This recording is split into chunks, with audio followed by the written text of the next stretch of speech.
In the mid-1970s, in the small village of Wakefield, a group of women artists were carrying on an art revolution when they created Hera Gallery. It just emerged.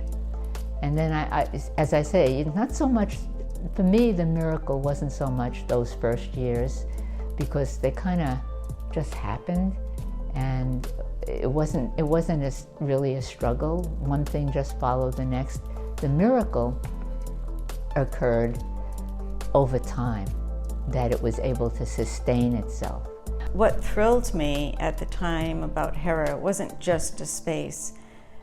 The organization of women artists who put this together, we got together, we didn't have formal meetings at first, we talked about art.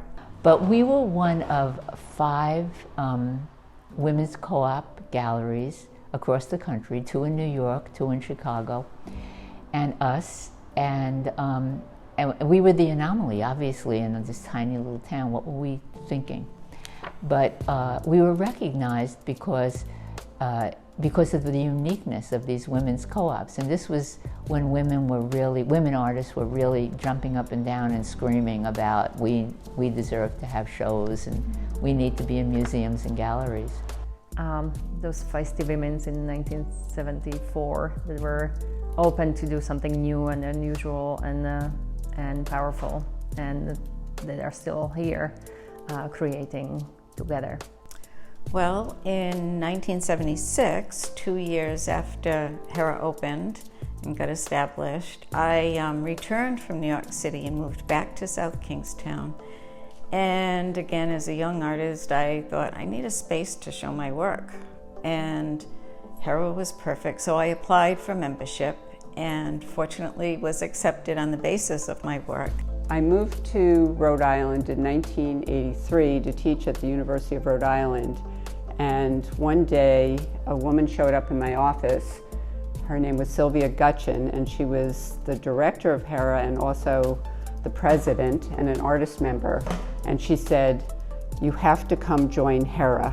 And I felt like I had to take my art out of the studio. And this gave me an opportunity to be with incredibly intelligent, vibrant, and like-minded is maybe too big a word. We have all different opinions here, but we are all really, there's so much commitment and heart of and creativity that people give to these organizations. I feel members, there's no hierarchy, there's just like coming together and getting dirty together.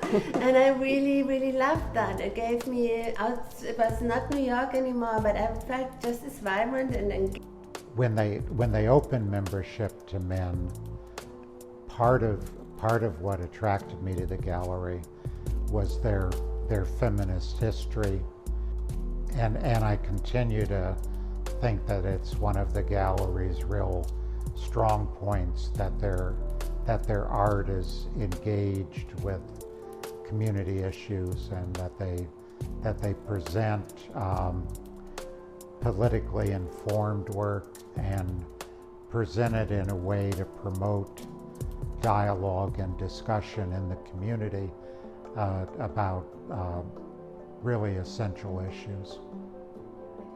It just seemed to be calling my name. So I filled out an application online and came in, and I just kind of felt like this was the perfect place when I came here.